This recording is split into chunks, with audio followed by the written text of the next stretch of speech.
The IMF's latest review of Grenada's homegrown structural adjustment program indicates that the country's economy is estimated to have expanded by 4.6%.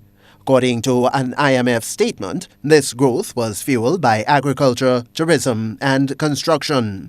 The IMF mission chief, Nicole Laframboise, commended government for its efforts in reducing debt and implementing fiscal legislative reform.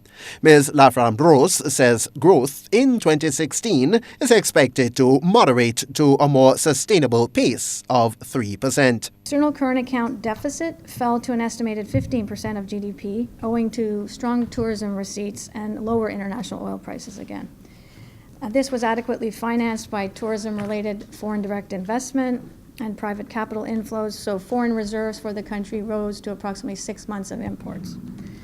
The outlook for 2016 remains broadly positive, with growth expected to moderate somewhat to approximately 3%. This is a more sustainable pace as the rates of expansion in particularly agriculture and tourism slow. The IMF mission's only concern was that unemployment in Grenada remains too high while credit growth is weak. Ms. Laframboise says improvement is needed this year in those areas. There are two areas that we really want and hope to see improvement this year to help to broaden the impact of the growth seen so far.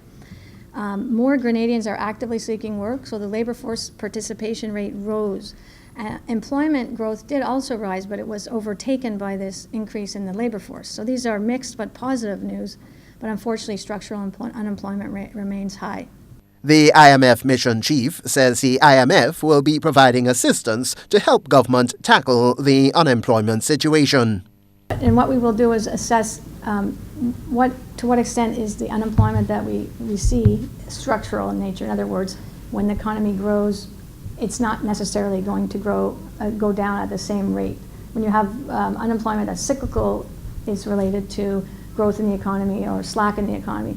And we have structural, meaning there are issues that are more fundamental that need to be addressed, possibly with active public policy, such as skills mismatch, such as people that have left the labor force that have lost their skills and ability to be marketable, youth unemployment where you have graduates that haven't been able to get experience, or perhaps they have training in the wrong areas.